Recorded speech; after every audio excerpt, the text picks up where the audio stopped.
होणार सून मी या घरची ही मालिका जर बघितली त्यात तुम्ही पाचही ज्या जणी होत्या आणि प्रत्येकाचे रोल तेवढे खूप सुंदर होते. प्रत्येकाला एक वेगळी ओळख निर्माण झाली.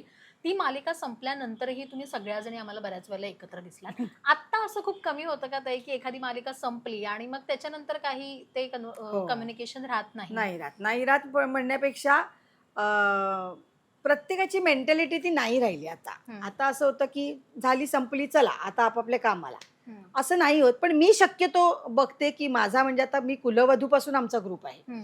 मग ती आम्ही पण भेटतो किंवा आता मध्ये नानाचं घर झालं म्हणजे मिलिंद पाठकचं घर झालं. मग त्यावेळेला मी, सुबोध, पूर्वा, पल्लवी, वाह! वैभव आम्ही भेटलो तिकडे. तर त्या निमित्ताने जरा गप्पा होतात, बाकीच्या गोष्टी होतात. आमच्या तर आम्ही 5 सासवा तर सतत आमचं नाईट आउट त्या रोहिणी अट्टंगडीच्या घरी असतं किंवा सुहिता थत्तेच्या घरी असतं. तर हं. आम्हाला तर म्हणजे अशी कारणच पाहिजे असतात. आता काय झालं, हे झालं, आता चला, चला, चला, मग आता भेटूया, भेटूया. तर आम्ही तर कारणच शोधत असतो. हं. आणि आत्ता थोडंसं आहे साधी माणसाचा पण ग्रुप खूप चांगला हे आहे.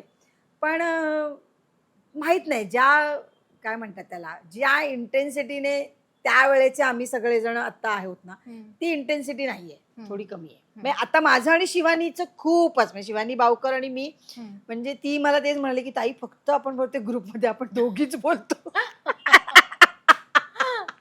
पण मग काही गोष्टी असतात, की हा रोल बघितलास का? हा प्रोमो बघितलास का? म्हणजे ओके. कामाच्या संदर्भातले पण असतात.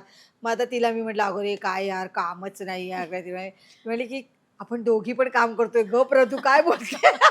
ती वेब सीरीज करतेय, मी ओके. फिल्म करतेय. सो हं, माझं आणि शिवानीचंच आता खूप आमचं बोलणं चालू असतं. हं, आणि काही गोष्टी तिला सांगणं किंवा काही विचारणं असेल, की "मी हे करू का? मग हे हं, करू का? ते करू का?" मग हं. त्याच्यासाठी तिचे फोन असतात. ओके. सो अशा गोष्टीसाठी येतात. पण हां, ओव्हरऑल जरा बाकी काही ग्रुप बघितले तर थोडेसे कमी झालेत. पण हं. आहेत.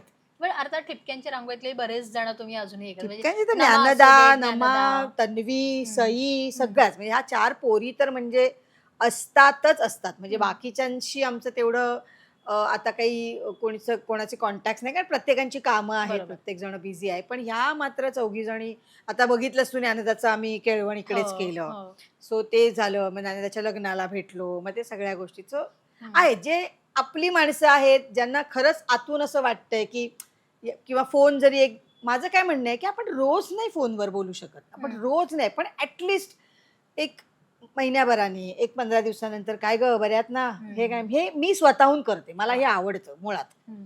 हे कुठल्याही ग्रुपमध्ये तू बघितलं तर माझे मेसेज असतातच. वाह! "काय तुझं काय चालू आहे?" "अच्छा, ओके." मग इव्हन मला कुठलाही आर्टिस्ट असा ठाण्यात आला हं, पहिल्यांदा, हं. तर मी पहिलं आधी त्याचा फोन करून सांगते, "बाबा तुला काही लागलं रात्री अपरात्री तर मला फोन कर, मी ठाण्यातच राहते." वाह! काय काय ह्या पोरी, मुलं कुठेही राहतात, नाशिक, पुणा, तिथून आपलं घरदार, आपले आई-वडील ना सोडून इकडे आलेले असतात. हं. तर त्यांना असं नको वाटायला, की "अरे यार, इथे इथे कोणच नाही आपलं," असं नको वाटायला. बरोबर. सो मी कधीही अपूर्वासुद्धा इथे नेमळेकर जेव्हा आले होते, मी पहिला फोन केला, "काही लागलं अप्पू मला सांग." वाह!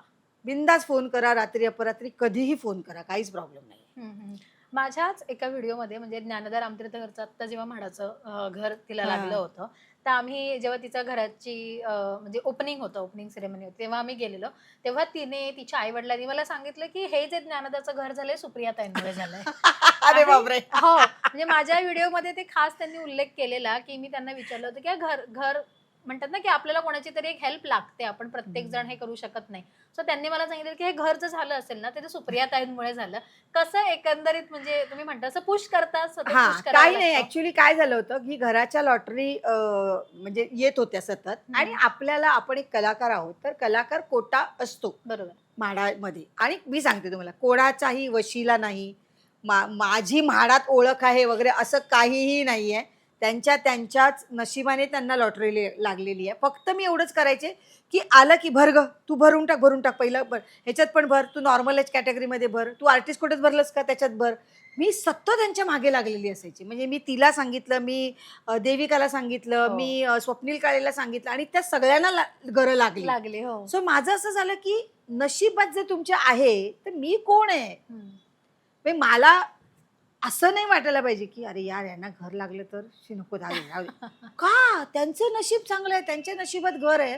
तर हरकत काय आहे त्यांना. हम्म, माझ्या नशिबाने स्वामी कृपेने माझ्या डोक्यावर आहे की छप्पर. हम्म. ही पोरं बिचारी भाड्याने येऊन राहतात इकडे. एक तर सिंगल कोणी असलं तर देत नाहीत आपल्याकडे भाडं, हो, हो. म्हणजे भाड्याने राहणं, आणि त्याचे पैसेही खूप जातात. तर त्यांच्या नशिबाने आता ज्ञानदाला किती सुंदर घर मिळालंय, मिळालं, हो. आणि इथून जवळ आहे. म्हणजे अगदीच कधीतरी रात्री 2-2:30 वाजताच विजेचा कडकडाट झाला तर ज्ञानदाचा फोन असतो, मी येऊ घरी, मला भीती वाटते. ओके ये. की किती मला छान. असं वाटतं की मी सगळ्यांना तेच सांगत असते की काय लागेल न लागेल हे तुमचं नशीब आहे, हम्म, पण भरा तरी. हम्म. पण हे सगळं ठिपक्यांच्या रांगोळीच्या सेटवर घडलेल्या गोष्टी आहेत. सेटवरच मी सतत त्यांना भरलं, नाही ताई ते अडकतंय, नाही नाही होईल होईल, ते भर परत, कारण ती साईट एवढे लोक भरतात ना, तर बरोबर. मे बी त्याचं होतं थोडंफार. हम्म. मी आले की पहिलं तेच करायची ह्या लोकांना. हम्म. पण मी मगाशी म्हणूनच ह्याचा उल्लेख केला की तुम्ही माणसांच्या बाबतीत खूप खूप लकी आहात, पण हे खरं तर उलट म्हणावं लागेल की ताई तेवढी माणसं जोडतात म्हणून तेवढी माणसं त्यांच्याही मदतीला येतात असं म्हणायला हरकत नाहीये. कारण तुम्ही आता जेवढ्या आपुलकीने सांगताय की कोणाचंही भलं होऊ दे ह्यात तुमचा जास्त पुढाकार असतो, म्हणून ती definitely. माणसं तुमच्या सोबत जोडली गेली.